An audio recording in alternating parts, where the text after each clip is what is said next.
This morning on BRN, care for one infant costs a family 10% of their yearly income. Joining me now is Alex Gailey of Bankrate. Alex, so great to see you. Thanks for joining us on the program this morning. Thanks for having me here today. Yeah, it's a great study, and I'm so glad we could spend a few minutes talking about the study, and I want to get your opinion on a lot of information that was in the study. Let's talk about the basics, though. Infant care, according to the study, in at least 40 states, 10% of a family's yearly income. That's a significant amount from my perspective. I want to get your thoughts on that.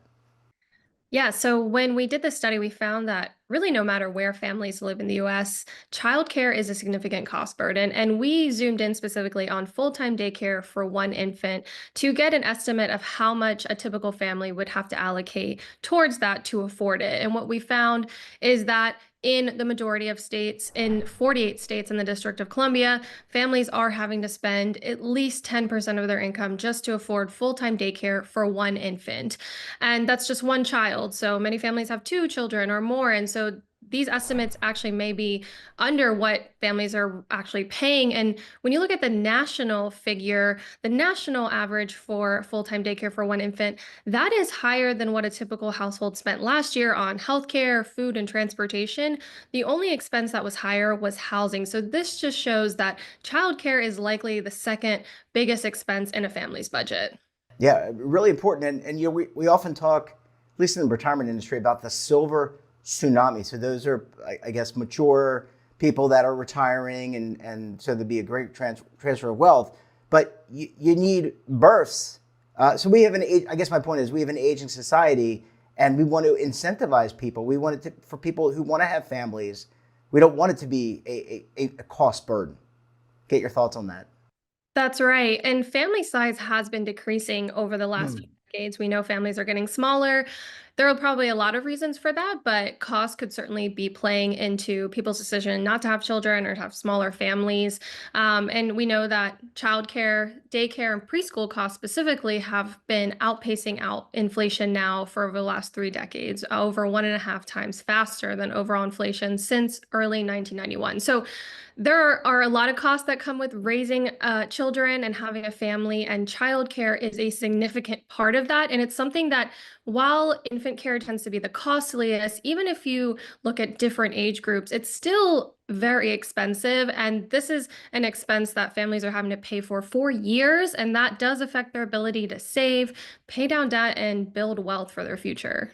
Yeah, that's a really important point in terms of, I guess, building that wealth, outside of the home. Having savings, retirement savings, is probably the second or third largest part of your savings nest egg.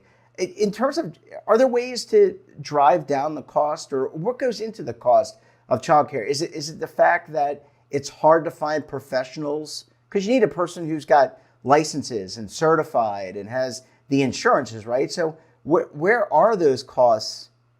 What drives those costs going up? That's certainly part of it. 70 to 80% of childcare costs is due to staff costs because there needs to be a high ratio of adults to children for basic health and safety reasons. And the childcare market is highly regulated, but it is private. And so childcare providers don't get a lot of funding from the state or federal funding. The exception was during the COVID-19 pandemic. And so they have very thin profit margins. So they have had to pass a lot of those costs off to families, just to try to keep their doors open over the last few decades. And unfortunately, families are the ones that are having to pay for these costs. We also know that with childcare providers, generally, they also have a lot of staff turnover, and they struggle to keep people in the door because they tend to not pay very well. Unfortunately, those are the people that are earning some of the lowest wages of all occupations.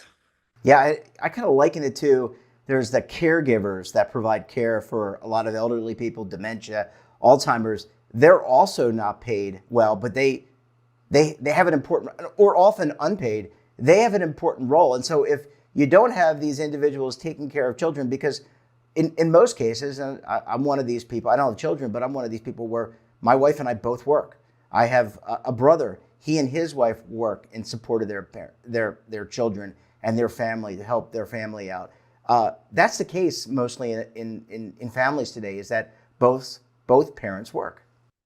It is the case, and there's a lot of two income earners in a lot of households, and so there is this conversation that frequently comes up when people have children is, well, should one of us take a step back and either work part-time or leave the workforce force altogether to be caregivers, because maybe that makes more financial sense in the moment, because Hmm. childcare is so expensive.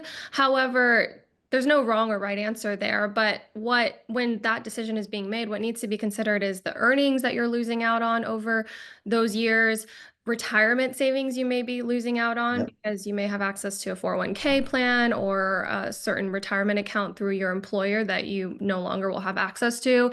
And it can also stall your career progression. And a lot of times it is women who Yep. are making these decisions and taking a step back and being either part-time or full-time caregivers.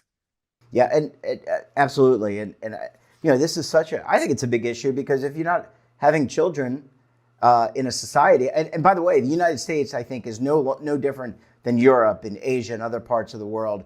The birth rate is down, and I think a lot of it probably has to do with some of these costs, although it probably varies by culture and country.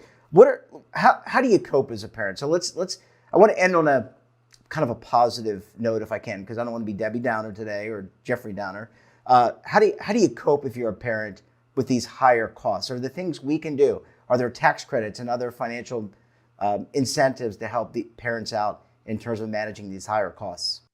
There are ways to manage these high costs. Really the only way to bring costs down is if you qualify for childcare subsidies at your state or local level. But I do highly encourage reaching out to your state or local family services office and seeing what financial assistance, what services you qualify for. I think a lot of families write that off and think that their income is too high to qualify, but New Mexico is a good example of a state where the income threshold is pretty high at almost $125,000 for a family of four who can qualify for childcare subsidies, and childcare is essentially free. And so that's a state where many families can qualify. And I think that across the board, it's worth doing some investigating to see if you can get some financial assistance. In addition to financial assistance from state or local government, you should also be focusing on the things you can control, such as your budget and tracking your spending. I think staying organized is really critical for families when you're managing what's going in, what's going out for multiple people in a household. It's really important to have a system in place when it comes to budgeting. And if you don't have money set aside to help pay for those childcare costs, then you're going to have to do either two things: increase your income and cut costs, likely a combination of both. And when it comes to cutting costs, there's a lot of strategies there. You are likely going to have to get creative. Maybe it means limiting vacations for a while, or shopping only what's on sale at the grocery store that week, or using coupons more. I mean, every little dollar counts for families. At least that's what I've been told when I've spoken to them, is that they are getting really creative when it comes to their spending and their budgeting. Yeah, I just watched the movie. My wife and I watched the movie Queen Pins. I don't know if you've ever seen that movie. It was about couponing. It's a really good movie. If you haven't seen it, I highly recommend it.